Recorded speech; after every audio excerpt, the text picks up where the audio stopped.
Bienvenidos. Hoy nos metemos de lleno en los primeros capítulos, del 1 al 3, del libro de los jueces. Vamos a ver qué nos cuenta esta fuente antigua sobre un momento de cambio total. A ver, para que nos situemos, acaba de morir Josué, el líder que metió a los israelitas en Canaán. Y claro, la pregunta es obvia. ¿Y ahora qué? ¿Quién lidera? ¿Sigue la conquista? ¿Cómo se organizan las tribus? Un montón de incógnitas. La idea es explorar cómo narra el texto esta transición. Veremos los primeros pasos, algunos éxitos, sí, pero sobre todo las dificultades, los fracasos que van surgiendo. Y cómo el propio texto intenta explicar por qué pasan estas cosas. Y ojo, que la cosa viene fuerte. Hay pactos entre tribus, batallas, un rey enemigo capturado de forma bastante gráfica y el inicio de un patrón que va a marcar todo el libro. Vamos a ello. Bien, capítulo 1. Muerto Josué, lo primero que hacen es consultar a Jehová. ¿Quién empieza? ¿Quién va primero contra los cananeos? Y la respuesta es Judá. Pero fíjate, Judá no va sola de cabeza, busca un aliado, habla con la tribu de Simeón, le propone un trato, en plan, oye, vente conmigo a mi territorio, luchamos juntos contra los cananeos y luego yo voy contigo al tuyo. Solidaridad tribal, ¿no? Sí, un acuerdo de ayuda mutua. ¿Y Simeón acepta? Se unen. Y su primera campaña juntos es en Besek. Ahí, parece que les va bien. Derrotan a cananeos y fereceos. Y capturan a su líder, Adoni-Besek. Y aquí el relato se para en un detalle, bastante crudo. A este Adoni-Besek le cortan los pulgares de manos y pies.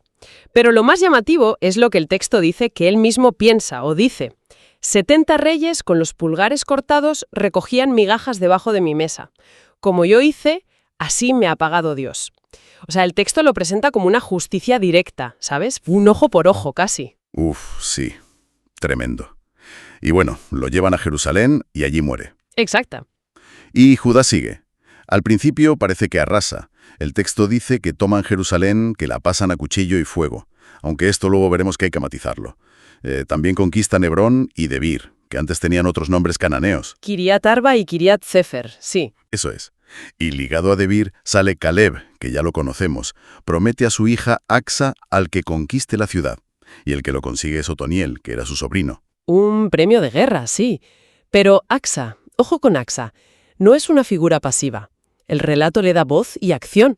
Primero anima a Otoniel a pedir tierras. Y luego ella misma va a hablar con su padre, con Caleb. ¿Ah, sí? Sí, se baja del asno, un gesto como de súplica, y le dice, dame una bendición. Ya que me has dado tierra seca, dame también fuentes de agua. Va a lo práctico. Quiere asegurarse el recurso vital. Muy lista. ¿Y Caleb qué hace? Pues Caleb accede. Le da las fuentes de arriba y las de abajo.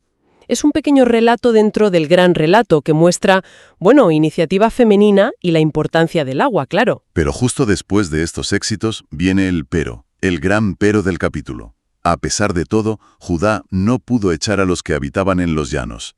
¿Por qué? Porque tenían carros cerrados. Ahí está la clave. Los carros de hierro. La tecnología militar marcando la diferencia en terreno abierto. Exacto. En la llanura, esos carros eran un arma muy potente contra la infantería israelita. Así que la conquista se frena ahí. Y no es un caso único. El capítulo sigue y vemos que a otras tribus les pasa parecido. Benjamín, por ejemplo, no logra expulsar a los jebuseos de Jerusalén. Efectivamente. Y el texto dice algo muy revelador, que los jebuseos habitaron con los hijos de Benjamín en Jerusalén hasta hoy. O sea, hasta el momento en que se escribe esto, seguían ahí, convivían. O sea que aquello de que Judá había tomado Jerusalén antes... Pues parece que no fue una conquista total ni definitiva. O Judá la tomó y luego la perdió, o Benjamín no pudo completar la faena en su zona. La cosa es que los jebuseos siguen ahí. Y el patrón sigue, ¿no? Sí, la segunda mitad del capítulo 1 es una lista tribu por tribu.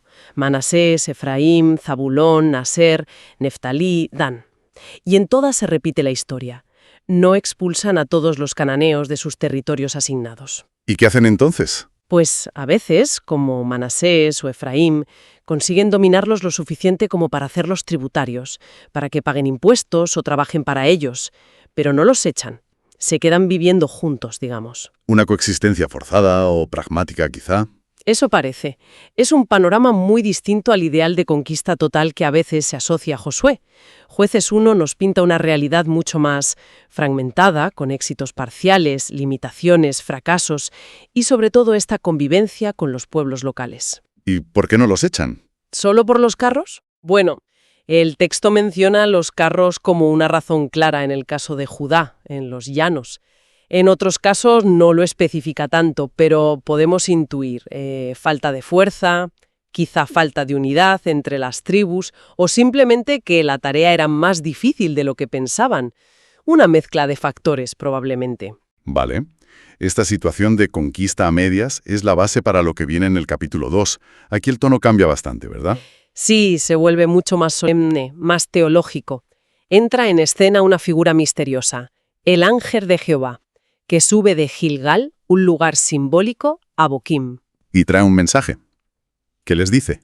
Pues les echa una bronca tremenda. Les recuerda el pacto. Yo os saqué de Egipto, os dije, no romperé mi pacto con vosotros jamás.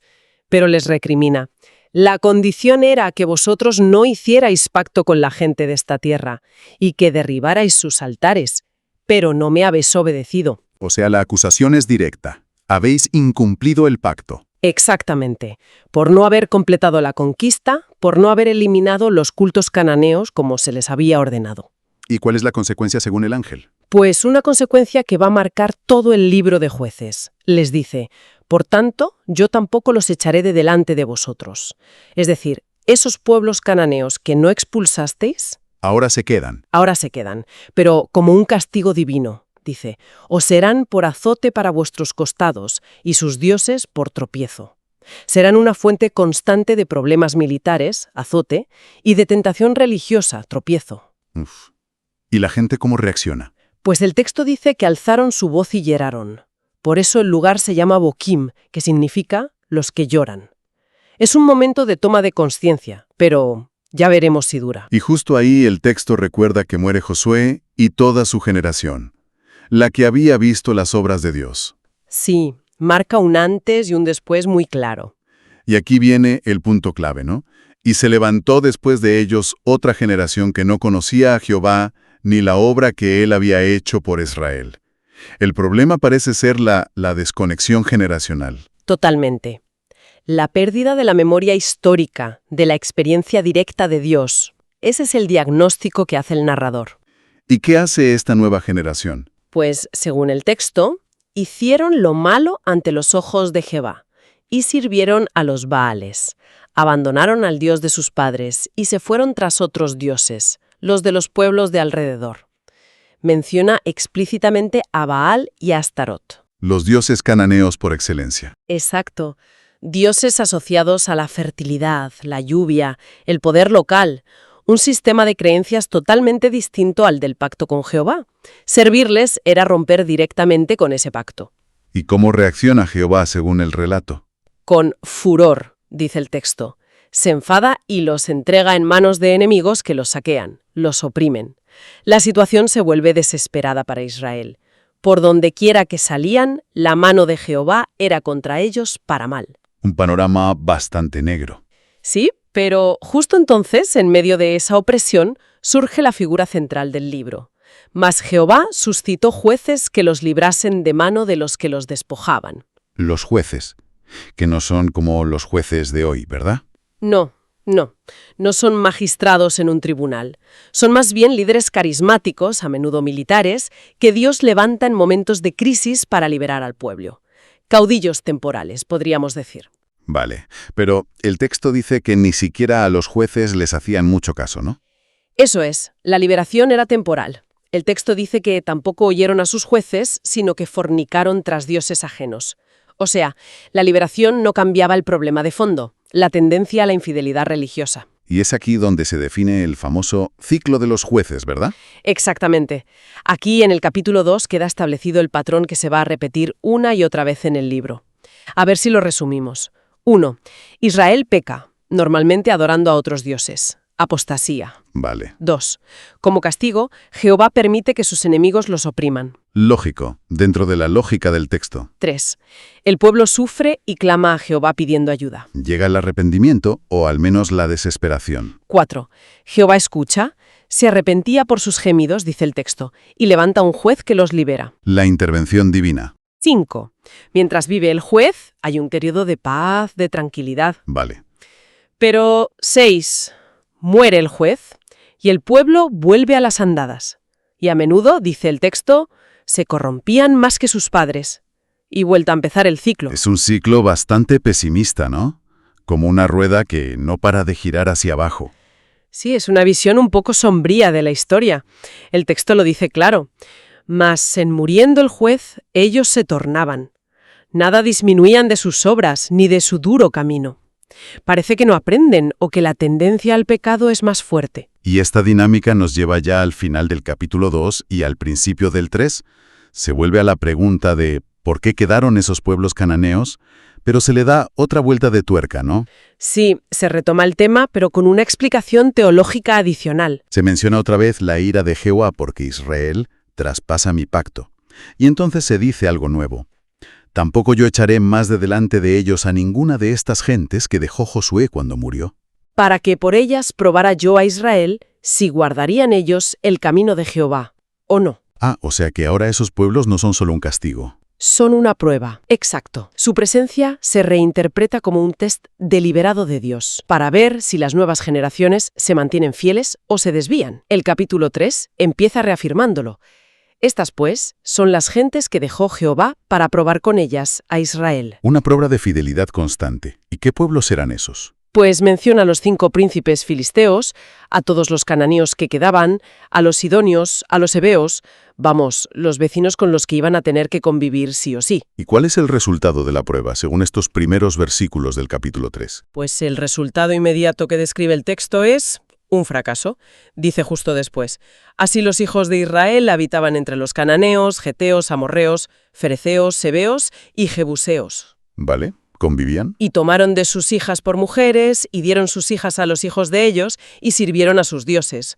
O sea, la convivencia llevó directamente a la mezcla, a los matrimonios mixtos y a adoptar las prácticas religiosas de los vecinos, justo lo que el pacto quería evitar. Con lo cual, la prueba, de momento, suspendida. Y esto prepara el terreno para que empiece a girar el ciclo que acabamos de describir. Exactamente. Prepara el escenario para el primer ciclo completo con el juez Otoniel, que vendrá justo después. Bueno, pues haciendo un repaso rápido de estos 3 capítulos, hemos visto cómo el libro de los jueces nos cuenta el después de Josué.